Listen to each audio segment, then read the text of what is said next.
Viridian Green, that's what we're going to be talking about in today's video. I'm going to tell you why the colour in your box that's labelled Viridian Green may not even be Viridian Green, and why this colour is one of the most misunderstood and mislabelled colours that there is. So let's get started. Welcome back to my channel. If you're new here, my name is Michelle, and on this channel you'll find all things watercolour, as well as drawing tutorials, a bit of mixed media, even some business and motivation for artists too. Please do consider subscribing. If you click the little bell icon, you'll get notified every time I have a new video for you. I make at least one free video a week here on YouTube on a Thursday with extra content for Patreon subscribers. Now, a year or two ago here on YouTube, I made a video that the title was Don't Use These Three Colours. And of course, it's a very clickable title. It's one of my most popular videos. Now, there was some information in there about a bright green that's often put in beginner's sets. At the time, I didn't understand why this green was in every beginner's set. It really annoyed me because the people that were coming to my classes, they were getting into all sorts of trouble with it. They were putting it in every single landscape, and it was such an unnatural colour. It's a beautiful colour in its own right, but it's really unnatural. Now, in that video, I said that this colour was either called Viridian or Viridian Hue, sometimes labelled emerald. Now, none of that information was wrong, but what I didn't understand was that this colour isn't actually Viridian at all, and is often mislabelled. And I've since had some real Viridian pigment and, have had a chance to really understand the difference. So in this video, we're going to explore what real Viridian is, what it isn't, why it sometimes could be mislabeled. We're going to talk about what Viridian Hue is. So we're going to talk about the word hue. Now, hue just means colour, but we're going to talk about what it means specifically when you find it on your tube of watercolour paints and whether that's good or bad. I'm going to swatch some true Viridian for you. I'm going to swatch the colour that they call Viridian, and we're going to have a discussion about how all this information will help you make better paintings. So let's get started. I'm going to point the camera downwards so we can swatch some colours. I'm going to show you what is and what is not Viridian Green. So I've got two tubes of Viridian Green here by different manufacturers. They're different sizes, but that's neither here nor there. They're both the same pigment. The pigment they are is PG18. Now, PG stands for pigment green, and you'll see PG on many different tubes of green, just as you might see PR, which would be pigment red, and so on and so forth. So this is actually the proper stuff, the genuine article. Now, this is not often found in beginner's sets, although beginner's sets will often say there's a Viridian in there. So let's look at this one first before we talk about that. So I'm actually going to swatch this. Now, Viridian is a very bluish green. It's quite dark, and you can see here that it's really quite granular. It's a nice colour, but you'll notice it's not that bright. It's not a realistic colour for painting an awful lot of greenery. An awful lot of greenery is a bit more yellow based. But it's not a bad colour, as I said. It's not overly strong, but it is dark. Let's try this one here. Now, what I want to explain to you about pigment numbers is that the same pigment number doesn't necessarily mean the same colour. People often get this wrong. I've seen so many people on Facebook say, oh, well, Daniel Smith is selling this pigment number and I found the same one in this cheaper brand. Now I've got the same paint. No, you absolutely haven't. Right, so here we are. This is the Talens Rembrandt, which is one of my favourite brands. Let's have a swatch of that.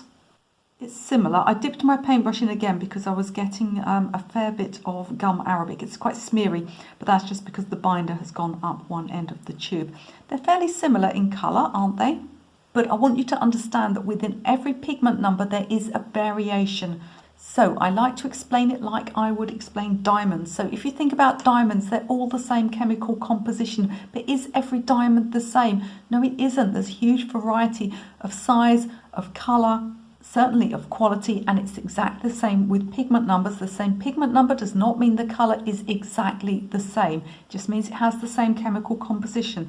Now, you can't see too much difference between these two, but there will be a difference, and depending on what pigment it is, some of them have a greater variation than others. The red oxides, for example, cover a huge range of colours. So this is your true Viridian Green, and it's pigment 18. Now, the colour that you often get in a beginner's set, which may be labelled Viridian, is not usually Viridian. It's usually Phthalo Green. So I've got a couple here that are Phthalo Green. We have a Jackman's Phthalo Green here. It's got on the lid here PG7, pigment 7. Now again, phthalo stands for phthalocyanine. bit of a mouthful. It's a chemical composition and it covers a range of pigment numbers. It isn't just one pigment number, and not all phthalo greens are PG7, but the majority of them are. This is the one that you'll most commonly see. And here I've got another tube. This is some paint by St. Petersburg. This is some White Nights paint. This one's just called Emerald Green, but if we look on the side of it, I'd show you, but it's absolutely tiny. This is also PG7, so it's also phthalo green. Now the word emerald, though it does have a specific meaning, it talks of a gemstone. When it comes to talking about emerald paint, it doesn't really mean anything. It's like talking about wall paint and saying, oh, this is cornflower or this is sunrise. Emerald is just a name that they give it, but it is a phthalo green. So let's swatch some of this, and you'll find that this one is much brighter and much more transparent than the genuine Viridian. So it's already, there we are, much stronger. It's a strong colour, it's a staining colour. Look at this.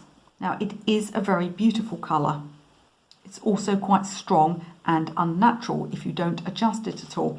I'm going to talk later on in the video about why it's in beginner sets, but first of all let's swatch the other one.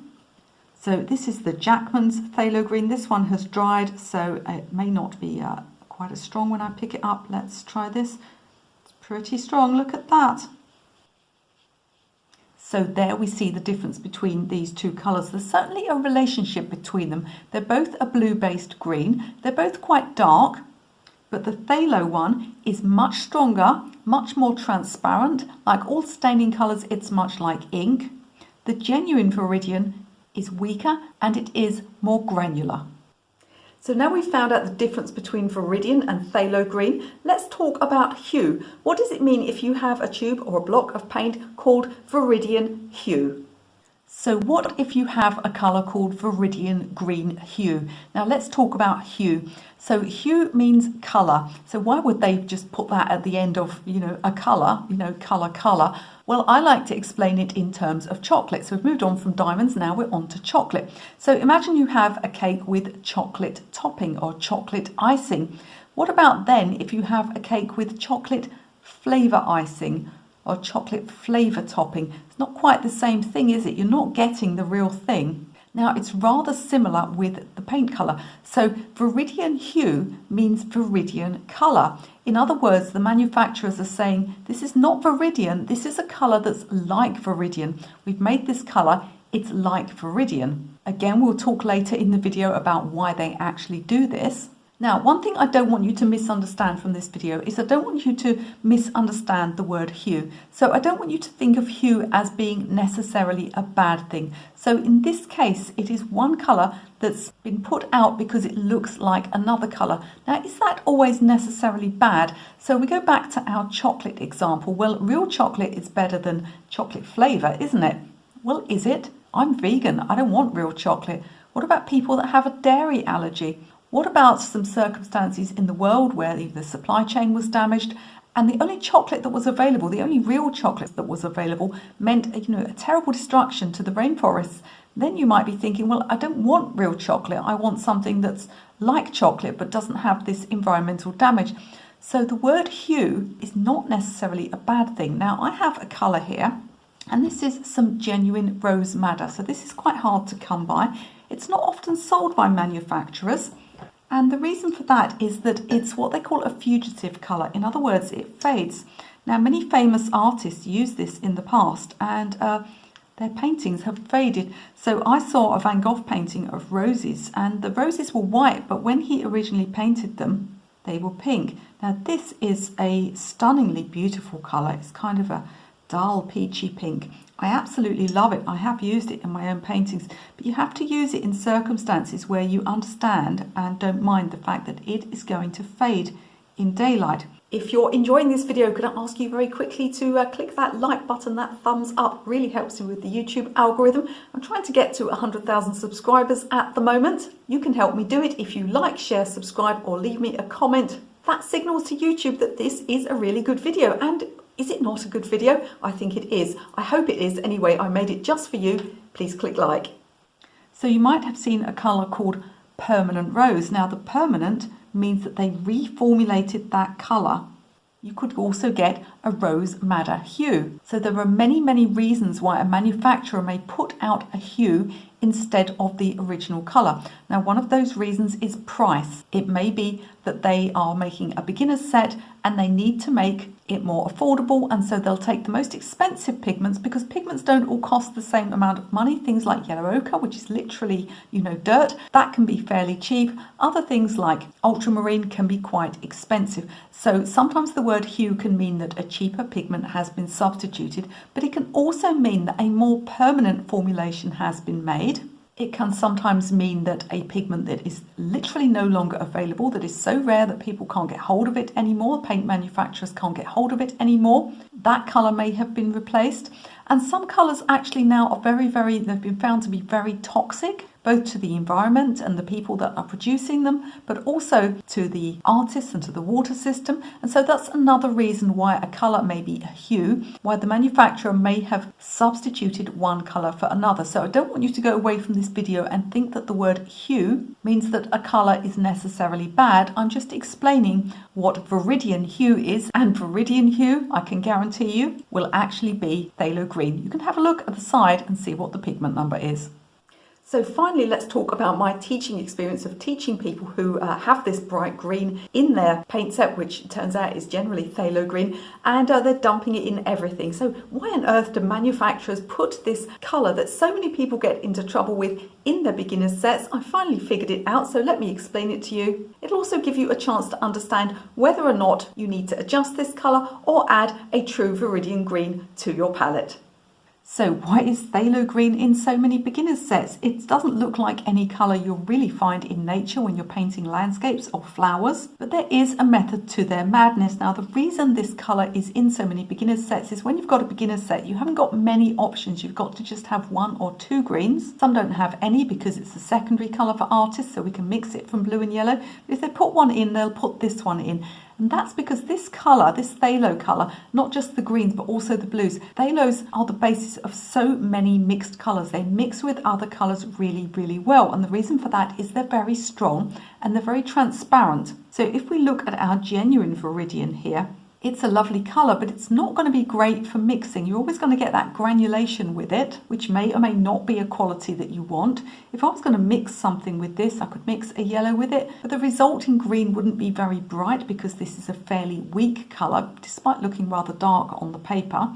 I could mix something like a cerulean with it. I think that would be a really nice mix because they're both granulating colours. I'd get a very delicate blue-green if I did that.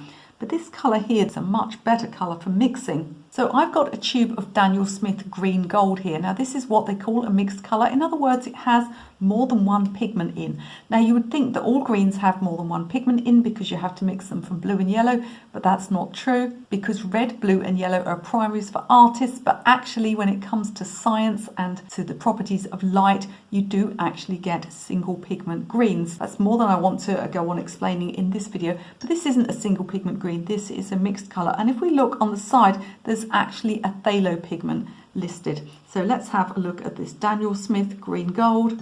And we can see we're getting a very versatile colour there. We're getting a lovely, bright, clean green that's very, very yellow based. Now I believe the pigment in this one is not PG7, it's one of the other phthalo pigments. But I can take my phthalo green and I can mix it with any yellow and I can get a huge range of greens. So the reason that this phthalo green is in so many beginner sets, and the reason they don't put Viridian in, there's two reasons. Viridian's more expensive, but the other reason is that this one is just much more versatile for mixing from. I still don't agree with it being in beginner sets because beginners don't generally know how to mix it. And this is why I had so much trouble when I was teaching with people painting landscapes that look like they were from some space alien nightmare. So if you have this colour, what I suggest you do, and I do have other videos on mixing this colour with different yellows in order to make it more versatile. You can also mix pink in with it because pink will cool down green and you can get some beautiful muted grey greens by doing that. You could also consider, if you wanted to, adding a proper Viridian green to your palette. To my mind, it's not one of the most useful colours. I'd be far more likely to add some more primaries and some more earth colours to my palette if I wanted to expand it. But if you like it, it's a nice colour to have. So I hope that you now know the difference between true Viridian, phthalo green, emerald, which is usually phthalo green, and Viridian hue, which is also usually phthalo green. Now before you leave this video, don't forget to pop into the video description. There's lots of free stuff for you there. There's some free downloadable PDFs that you can grab for no money whatsoever. There's even a free watercolour painting course that you can take. Then of course there are all my paid products such as my beginner's watercolour course, my beginner's drawing course. And if you like to follow along with actual full paintings, there is Patreon to all my follow along painting videos from only $15 a month. Now in this video we talked about pink, we talked about this genuine rose madder.